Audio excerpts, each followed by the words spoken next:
Bonjour à tous. À plusieurs reprises, j'ai parlé de la patience de Dieu et heureusement, Dieu est patient avec nous. Il nous offre une chance, 2 chances, 10 chances. Il n'arrête pas de venir à notre rencontre et c'est ce qui fait un des aspects en tout cas de la grandeur de Dieu. Pour autant, peut-on lasser à un moment donné cette patience de Dieu?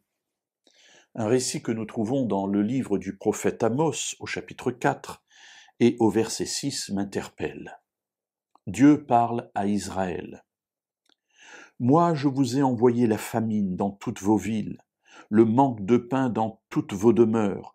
Malgré cela, vous n'êtes pas revenus à moi. Au verset 8, 2, 3 villes sont allées vers une autre pour boire de l'eau, et elles n'ont point apaisé leur soif. Malgré cela, vous n'êtes pas revenus à moi. Au verset 9, je vous ai frappé par la rouille, par l'agnelle. Vos nombreux jardins, vos vignes, vos figuiers et vos oliviers ont été dévorés par les chenilles. Malgré cela, vous n'êtes pas revenus à moi. Verset 10. J'ai tué vos jeunes gens par l'épée et laissé prendre vos chevaux. J'ai fait monter à vos narines l'odeur d'infection de votre camp. Malgré cela, vous n'êtes pas revenus à moi.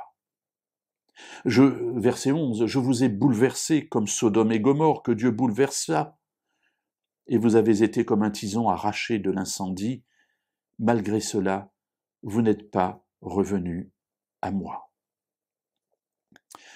Mes amis, il y a là quelque chose d'important à comprendre.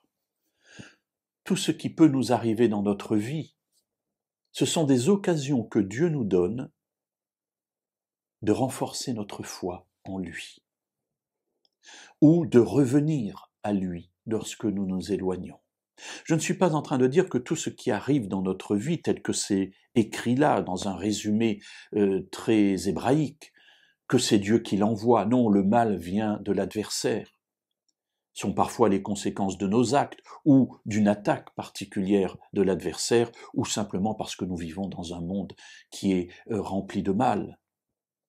Mais en revanche, le sens à donner à ce qui nous arrive est très important et dépend de nous.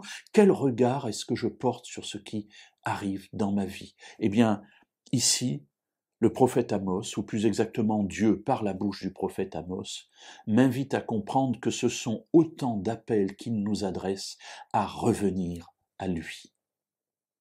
Alors, que se passe-t-il si nous ne revenons pas à lui? Nous le verrons demain.